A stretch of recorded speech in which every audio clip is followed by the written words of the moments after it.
Hello everyone, চলে আসলাম আজকে একটা নতুন ব্লগ নিয়ে। আজকে গিয়েছিলাম ধানমন্ডি। এটা আসলে 2 দিন আগের ব্লগ, আমি টাইম ম্যানেজ করতে পারিনি, এই জন্য এডিটও করতে পারিনি।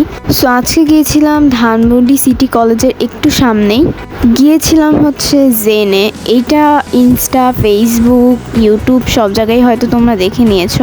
এই বিল্ডিংয়ে আসলে অনেকগুলো রেস্টুরেন্ট, সো আমরা জেনই ডিসাইড করেছিলাম। আজকে গিয়েছিলাম আমি, আমার আপু অ্যান্ড আমার আপুর কিছু ফ্রেন্ডস। নিচে অনেক বোর হচ্ছিলাম, এখনও কেউ চলে আসেনি, যার কারণে আমি কিছু ভিডিও করে নিলাম। অ্যান্ড ফাইনালি আমরা উপরে উঠে গেলাম। অ্যান্ড এই জায়গাগুলো ছিল অনেক সুন্দর, ফটো সেশনের জন্য এই জায়গাগুলো মাস্ট।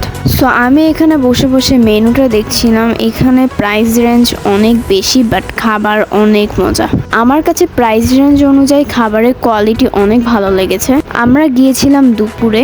আমি তোমাদের মেনুটা দেখিয়ে দিচ্ছি। এখানে 300 টাকার নিচে কোনো খাবার নেই, বাট খাবারের কোয়ালিটি অনেক ভালো অ্যান্ড প্রাইস রেঞ্জ অনুযায়ী খাবার খুবই মজা। আমি 30 টাকা দিয়ে একটা কিউট ওয়াটার বোতলও নিয়েছিলাম। অ্যান্ড ফাইনালি আপুরাও চলে আসছে। এখন আমরা খাবার ডিসাইড করছি কে কী নিব। আমরা বেশি কিছু নেইনি, বাট আমরা যাই নিয়েছি মিলেমিশে সবাই শেয়ার করে খেয়েছি। এইখানে উপরের লাইটিংটা আমার কাছে অনেক ভালো লেগেছে। অ্যান্ড আমাদের খাবারও চলে এসেছে। আমরা নিয়েছিলাম একটা ফ্রাইড আইটেম আর একটা rice item and lemon and orange mocktail. এটার ক্লিপস নেই আমার কাছে। দেন চলে যাই নিচেই ক্রিমজন কাপে। ক্রিমজন কাপ থেকে নিয়েছিলাম 2টা ব্রাউনি। আমার ঘোরাঘুরি অনেক পছন্দ, কিন্তু যতই গরম হোক না কেন ঘুরতে তো বের হতেই হয়, তাই না? ওই দিন আসলেই অনেক মজা লেগেছিল।